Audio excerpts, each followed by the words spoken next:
So joining me now is David Schulhof, the founder and CEO of MUSQ, the MUSQ ETF. So when we look at music and streaming, first of all, thank you so much for being here today with us.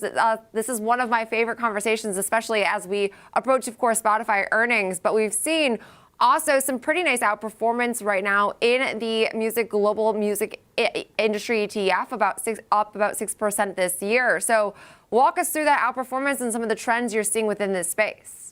Yeah, thanks, Jenny. Well, music is an uncorrelated investment class. Simple as that. Music's also very undervalued. And companies like Spotify they command tons of pricing power. So companies like Spotify are now raising rates again every quarter. They just announced they were going to raise rates in the EU and in Latin America.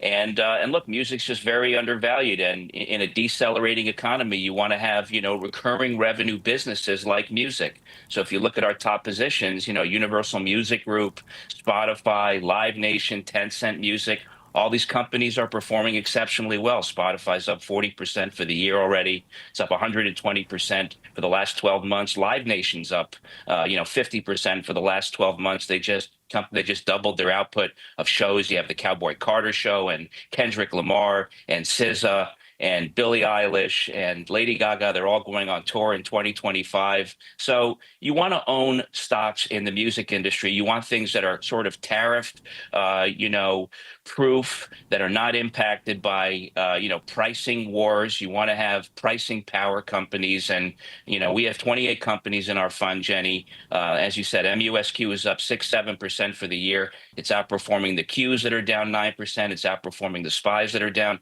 8%. And so I'm really out there just evangelizing about the music industry and letting people know, hey, you can invest across content, streaming, live music events and ticketing, equipment and technology. And we have all these companies in our fund. 40% of the holdings are international and 60% are domestic.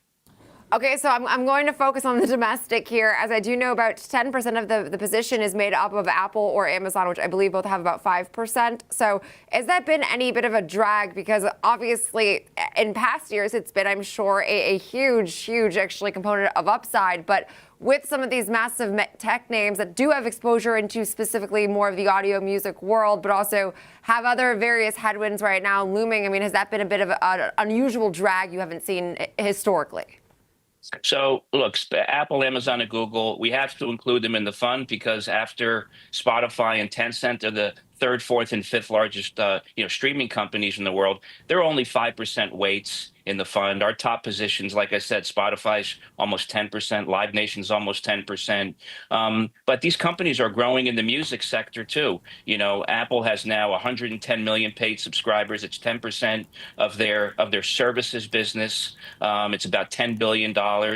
Amazon has about 100 million paid streaming subscribers. If you read the Goldman Sachs report, Jenny, the industry is doubling between today and 2030. Streaming subscribers are growing worldwide. Recorded music is growing at 15 to 25%, as high as 50% in the emerging markets. So, again, in a decelerating economy, you want to own stocks that are growing, that are outperforming, all these other industries that are really impacted by tariffs. But, no, look, those companies that you mentioned, Apple, Amazon, and Google, they do face headwinds. We'll see for how long. I mean, Apple's been granted a reprieve. They've been corrected harshly over the last, 3-4 months. I think they're going to recover well. But, most of the companies in our fund are pure play music companies. Again, if you look at MUSQ, 80% of the holdings in their fund are real pure play music companies, meaning they generate more than 50% of their revenues from music. And then 20% of the fund are companies like Apple, Amazon, and Google, and Sony that generate more than 20% of their revenues from music. So we provide exposure to the entire global music ecosystem. And we want to give investors a very convenient and liquid way to invest across streaming and content and live music and equipment and technology. Okay, so as we move forward in the music space, I am curious about trends you're looking forward to, first of all, but also, is there any major threat from generative AI? Because I do know from the various deep fakes out there and in the copyright concerns that there are artists that are using AI to generate music, which is just something it's unprecedented. So is that any concern, or is that more hyped up from social media? And what else are you watching now as we move forward into the music space and the rest of this year?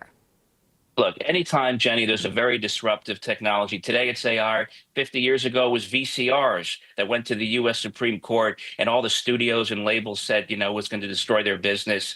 The music companies flipped out over Napster.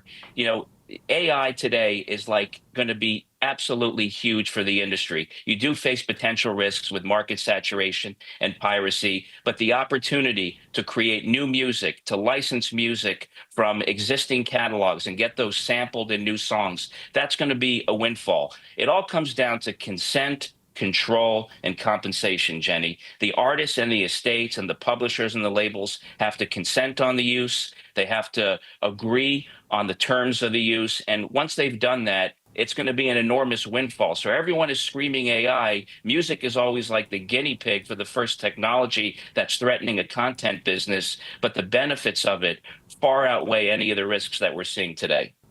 Okay, and I like that because I totally agree. I feel like this is, if anything, so cool from a creation standpoint, and sometimes not maybe as negative as the headlines would always have you believe. So we appreciate it. This is such a great way to kick off this week as we get Spotify earnings and then so many of these other companies that we even discussed. So we appreciate it. For all of the wonderful help here, David Schulhof, the founder and CEO of course, the MUSQ ETF. So a really great conversation there ahead of Spotify.